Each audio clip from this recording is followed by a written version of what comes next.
Welcome back to the show here, guys. We're going to jump back into the recaps now and looking at some of the past games that we saw this past Sunday. One of them that I had to bring up here on Monday to start the week was what we saw out of the Lions and out of the Packers game on Sunday, because this game was one of the most anticipated games of the year up until this point so far through the first 9 weeks between the Lions and the Green Bay Packers at Lambeau Field. And this was actually the first time this year that the Lions were playing outdoors, and they still won 24-14. There was all this talk about them leading up into this game about it was pretty funny how people thought that, the weather and them playing outdoors and things like that was going to make a huge difference. And actually, they look like the team that has been playing outdoors all season, quite funny enough. And the Packers rather looked like the team that was really playing in the elements for the first time this season. The win takes the Lions to 7-1 on the year, while the Packers go to 6-3 now and go into their bye week as well. So, yeah, I mean, it's a sour note to go into the bye week, obviously, if you're the Packers. But for the Lions, sitting at 7-1 for the first time since 1956, and they've won at Lambeau for the third straight year now.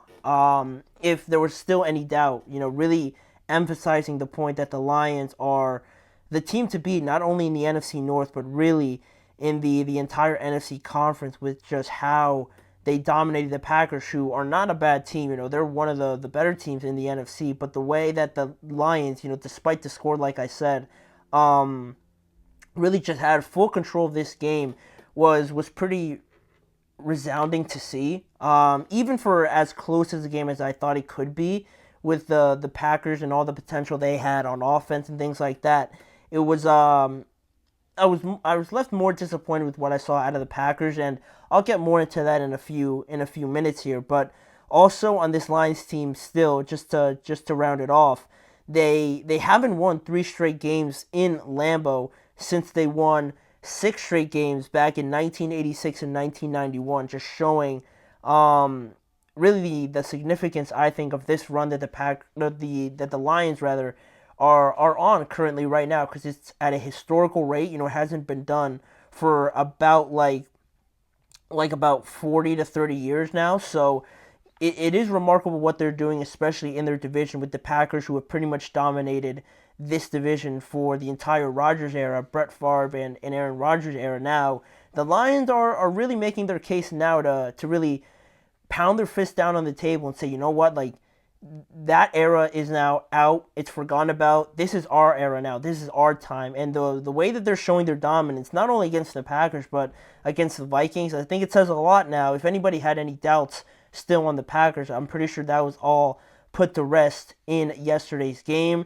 But it wasn't without some the word is escaping me now, some complications in this game, because in this game, the Lions had Brian Branch, one of their best players just overall on their team. He was ejected in this game for a helmet-to-helmet hit on Green Bay's Bo Melton, which looked bad in slow motion, I will admit that. But when the play happened live, I didn't think it was too bad. But obviously when you slow it down, you see kind of Brian Branch's head go down and kind of just like angle down in a way that the back of his helmet hits like Bo Melton straight in the face. So when you replay that and look at it a bunch of times, the officials felt like it was appropriate to eject him out of the game. And Brian Branch felt a way about it. I'm pretty sure most people disagree with it, just from listening to the broadcast and just my own personal thoughts on it. I thought it was pretty harsh, and I'm not saying it's the right way of making a decision, but when you have big games like this and a big player, an important player on either team makes a questionable call or has a play where he could or be ejected or anything like that, or could face severe disciplinary actions in the game, like being ejected or anything like that, usually I feel like officials do right by not forgiving it, like it's not an egregious act. If it's really egregious, yeah, eject them. But if it's on the border, like I felt this call was, I usually feel like it's the right call to just keep him in the game rather than making such a drastic decision so early on. But, the officials felt it was egregious enough, so, they are the ones that make the calls on the field, despite what everybody thought. And it felt like a big point in the game where the Packers could have taken advantage of it. And, the Lions already being down a guy like Aidan Hutchinson and not being too,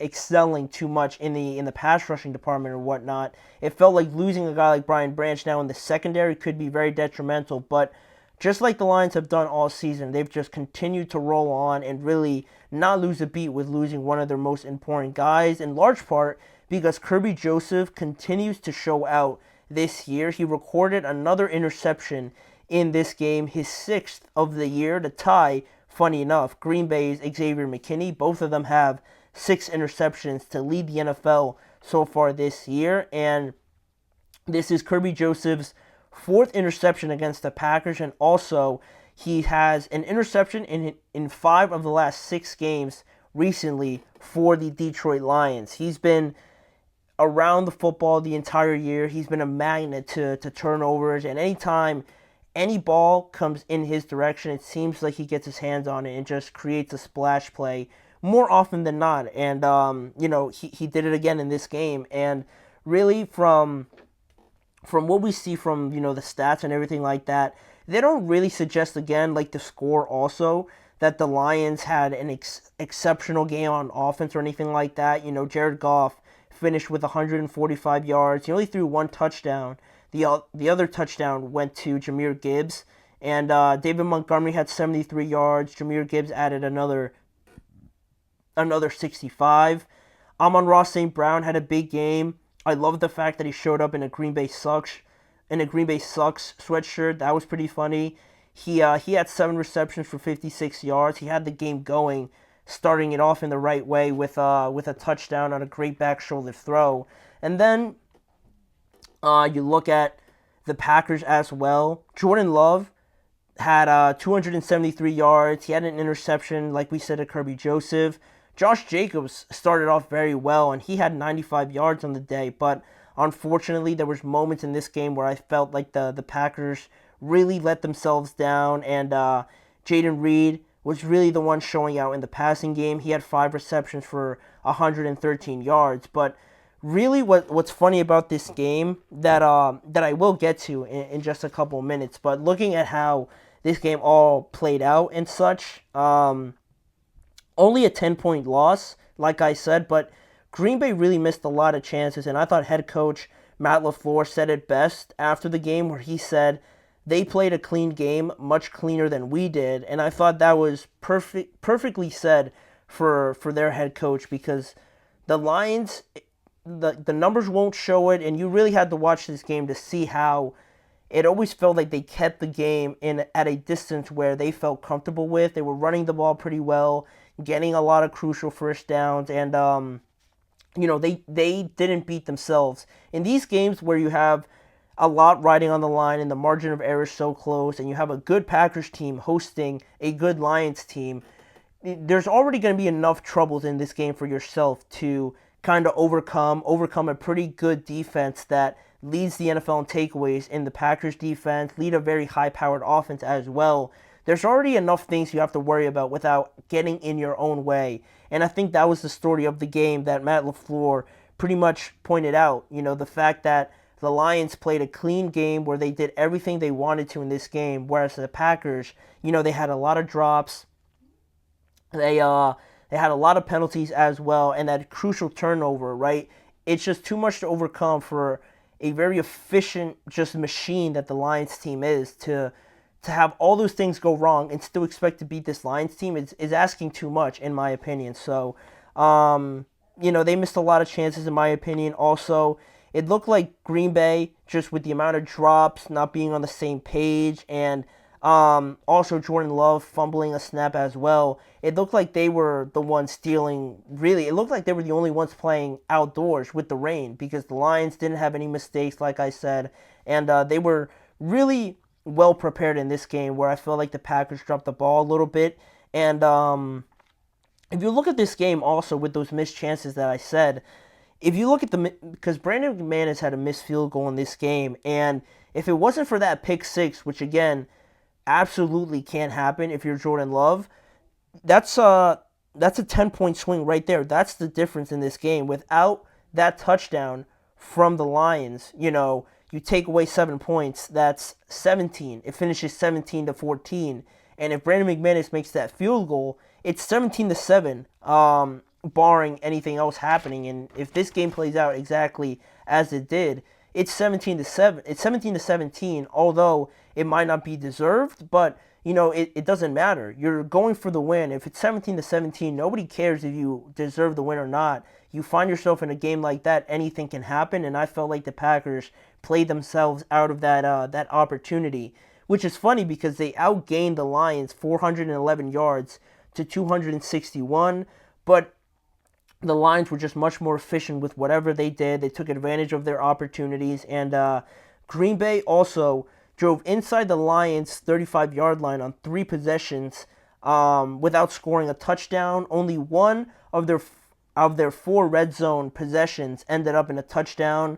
The other 2 were field goals, and the other one was a missed field goal as well. So when you get these opportunities also for the missed chances that they had, you can't let the Lions off the hook and not score touchdowns. So only score 1 touchdown in those situations obviously was the difference in this game. So you have to take advantage of those situations just as much as you try not to mess things up for yourself as well. And the Lions also were only 2 of 4 in the red zone, so they weren't at a exceptional pace where they were just hitting everything and the Packers were missing anything. No, they only converted on 1 more touchdown than the Packers did. But again, the pick six is really what made the difference in this game to me, because going into the half, you're at 10 to 3, I believe, and there was only like 40-something seconds left. So for Jordan to throw that interception, it really reminded me of the Rams interception, which he threw,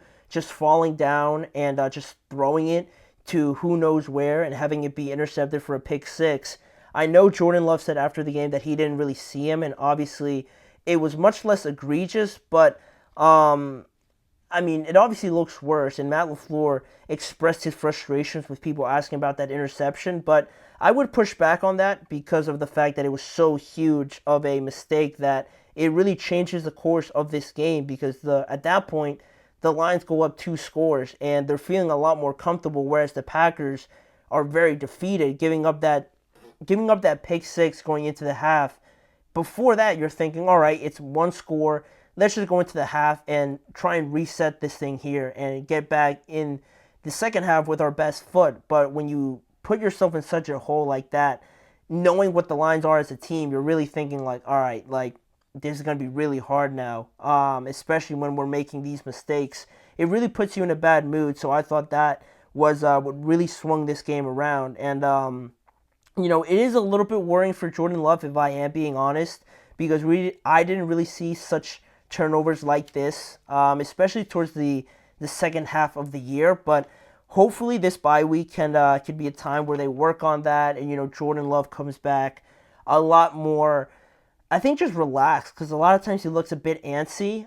He just looks more relaxed, hopefully, after this bye week, and the Packers can go on a little bit of a run here, because they are a good team, and I know the Lions are a great team as well, and it feels like this won't be the only time.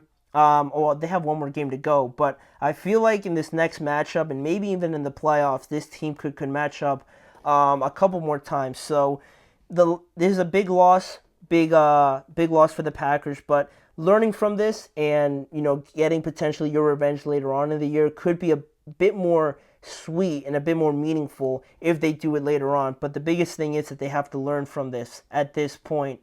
No one's giving up on them, but it is certainly something that they will have to learn from going forward. So with that being the case, we have 1 more segment to get to. We are about 45 minutes away from kickoff here for Monday Night Football, so we're going to recap that and preview it in the last segment here on the Chip Shot Football Podcast.